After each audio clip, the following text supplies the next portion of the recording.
Hiya, it's Deputy Prime Minister, proud Northerner, a basic instinct enthusiast, Angela Rayner, and welcome to another Northerner with Angela Rayner. Now, as you can see, I am still here in the Us Labour's underground bunker, and I'm quite happy to stay down here, to be honest, because now Joe Biden has decided to go out with a bang, and he's not bothered about who fires on who and what's going on. Things are heating up a little bit with Russia, so I'm happy to stay down here just in case anything kicks off. And now, unfortunately, our David is getting stressed because when he went over to the UN and he was flexing, that's Gen Z speak for showing off, about how he's going to be tough with Russia and Russia don't scare him and all that sort of business, he's now a little bit worried that he's going to be a target for the Russians. So he wants to come back down into the bunker. And I've had to say to our Keir, no way, I don't want David back down here. It was hard enough the first time. He absolutely did me head in. And now he's insisting, because he promised Eddie Izzard that he was going to grow him his very own cervix, because he said that you can actually grow your own cervix with the right amount of hormones, etc., that he would do that for him. So he's insisting on bringing his cervix project down here into the bunker with him, and I don't think so. He said that he has to water it 3 times a day and play at least one Sam Smith song every day to it. Well, I can't be bothered dealing with all. It's bad enough I've got our Rachel's charging pod down there. I don't need his cervix project as well. So I put my foot down and said, no, he's going to have to go somewhere else.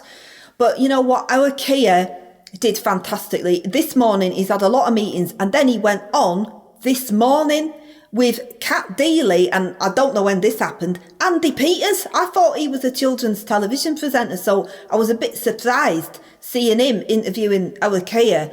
But he asked him, quite a few tough questions, and he mentioned this absolutely ridiculous petition that's had over 2 million signatures to it now, and our Keir handled it very, very well. He said, quite simply, it doesn't work like that.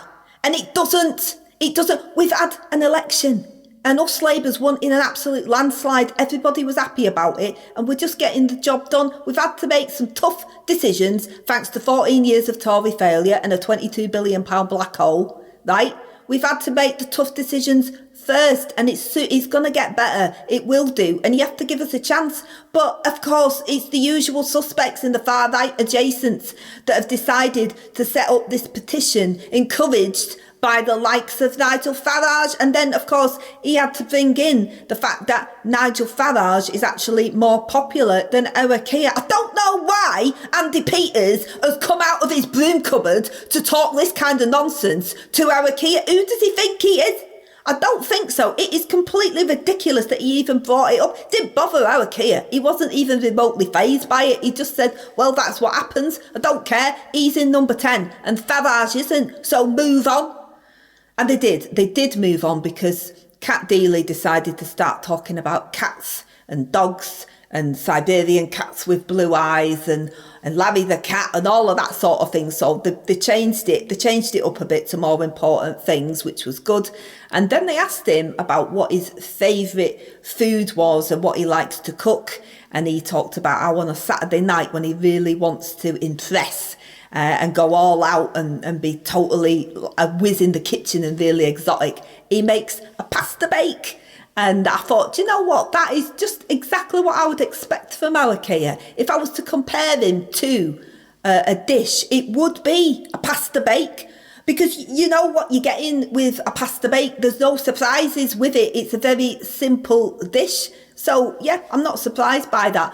He knocks off at 6 o'clock on a Friday, plays board games with his family, and then on Saturday, he goes all out and does his pasta bake. And that is what you want in a Prime Minister. You want somebody with that level of control, restraint, and who likes to kick back as well at the same time. It is absolutely brilliant. And he's just indicated there that Us Labours are always going to be going from strength to strength.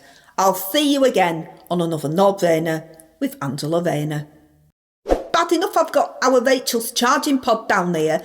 I don't need his cervix project as well.